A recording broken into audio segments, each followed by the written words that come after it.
We'll start with Evan Petzold. Hey, Matt, you came out of the gate, pretty hot there in the first inning, and then kind of things just trickled away, and it ended up kind of getting to 26 pitches in the third inning. Can you try to take us through, where you were at in the first inning and kind of how we got to where we were, in the third inning at that point? I think just a little bit of loss of command after walking the guy first. Felt tonight I really didn't have my legs under me. I felt pretty tired, and so I tried to kind of grind through and eat up some innings. Yeah, after your team scores 3 and ties it up, what's your mindset going back out there for the fourth? I'm sure you got to be thinking it's a whole new game at that point.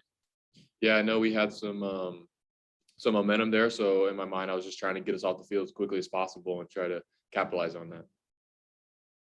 And also too, your bullpen's been really good, for quite some time, but, especially recently against some really good teams. What does that mean for you as a starting pitcher and for the rest of your guys' group to see the bullpen perform the way that it has? I think everyone's been playing very well to some high competition. That's what we want to bring to every game, no matter who we're facing. That's the stuff that we all expect out of ourselves, and that's what we try to bring every day. And I know you mentioned working with Garneau was really nice for you last time. You enjoyed working with him. How is he back out there again today? And where were you guys at today? He was great. He kind of kept me on track. I think maybe sometimes in the beginning of the year or even in the past, maybe I would have crumpled kind of when it went to those situations, but I was able to get out of the third and go on the fourth and fifth pretty quickly. So I like how it kind of turned out. All right. Thank you. Trevor Thompson. Matt, Alex Lang got his first save tonight, and he was talking about being overwhelmed with emotion after.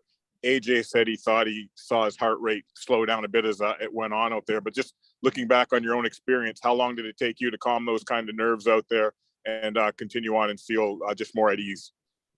Yeah, he's been doing a great job.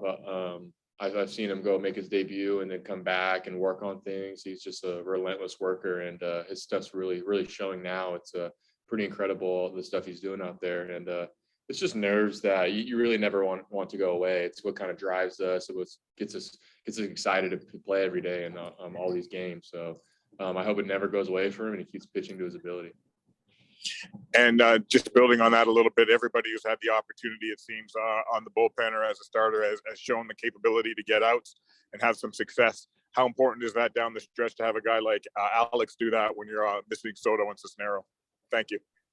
Yeah, those are 2 big losses, but we've had some guys step up and they've been producing very well. We all know what Alex brings to the table, and he's showing it right now, and he's been showing it for quite some time. So we're all very, very happy for him, and we celebrated with him after his first save.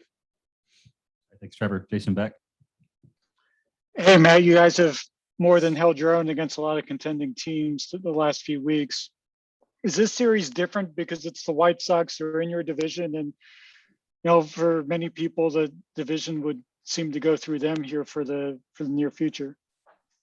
Yeah, I think the rest of the year right now is just for pride for us. We were 9-4 going into this thing with against the White Sox, and we want to win the rest, and we want to go above 500 or close to it, whatever the math is on that. But we want to win all these games. We want to show them what we're about, and we want to have a good head of the offseason on a high note. I was trying to remember. It feels like you might have mentioned the legs being a deal for you in a previous start. Do you think it's just kind of, the wear and tear of a season and hitting the home stretch, or is it just mechanical work? Yeah, no, I think it's just a little bit of wear. I've never pitched in September before. This is good for me to feel what it's like to pitch in this time of the year. And with last year being short, it's a lot of wear and tear on the body, even though you get some days off in between. But we put our bodies through some stuff, and it's just getting back into the gym, make sure we're right, and it's got a good experience for next year. What was the approach against Jimenez in the fifth after the Grandal double? Getting another chance against him after he doubled there in the third. Yeah, I just wanted to stick with Garneau. We had a good plan going. I got ahead with a fastball. I threw a good slider to get him off, and I wanted to just kind of jam him inside. So I got in there, a good pitch. So it worked out. Great, thanks, Matt. Thanks, Jason. Anything else for Matt? All right, we got Matt. Thanks for the time. All right, thanks, guys. Hopefully, I'll have Harold next.